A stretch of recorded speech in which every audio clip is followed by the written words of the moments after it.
İrbilen hormat prezidentimiz paytahtymyzyň halkara howamildirine gelip, bu ýerden Aşgabat Türkmenabat ýokur tiýlikli awtomobil ýolunyň Mari Türkmenabat bölегiniň açyş tabrasyna gatnaşmak üçin Türkmenabat şäherine tarap gurady. Aşgabatdan ugralan hormat prezidentimiz uçary bir näçe wagtdan Türkmenabat şäheriniň halkara howa mildirine gelip gonni. Bu ýerde hormat prezidentimiz mehirli garşylandy. Soňra arkadagy gahraman serdarymyz bu ýerden dik uçurdy.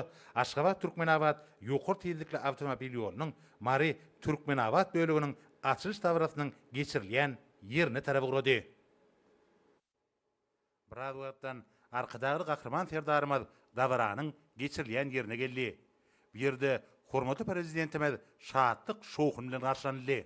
Türkmen halkynyň milli lideri, Türkmenistanyň halk maslahatynyň başlygy gahraman arkadagymyzyň ýurdumyzyň ýol gurulşyk buýdugyny kämilleşdirmek, täze awtomobil ýollaryny gurmak, täze halkara ulug geçirgilerini döretmek boýunça öňdöňgürjükli başlangyçlary häzirki wagtda hormatly prezidentimiz arkadagy gahraman serdarymyzyň paratatly başdanlygyna üstünlikli durumça geçirilýär. Şonuň bilen baglykda buýdugyň maddi tehnik binýadyny puwtulandyrmagyň we öňde barçy tehnologiýalar ornaşdyrmagyň, bar bolan awtomobil ýollarynyň durkuny täzelemegiň we düwre waplaşdyrmagyň hasabyna ýük we ýolagçy gatnawlarynyň möçlerini ýerigderli artdyrmak boýunça zerur işleriň alınıp barlaýanyny bellemek gerek. Mälim bolşýaly uzunlygy 600 kilometr deň bolan Aşgabat Türkmenabat ýokur tiýlikli awtomobil ýolunyň gurulşyna 2019-njy ýylda badalga berildi.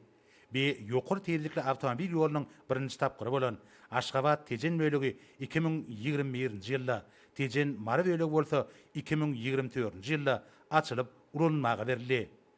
Ulugulgamy dünýä ykdysadynyň esasy uğurlarynyň biridir. Hemde Birleşen Milletler Guramasy tarapyndan kabul edilen durnukly ösüş maksatlaryna yetmekde mühim orna eýilýär.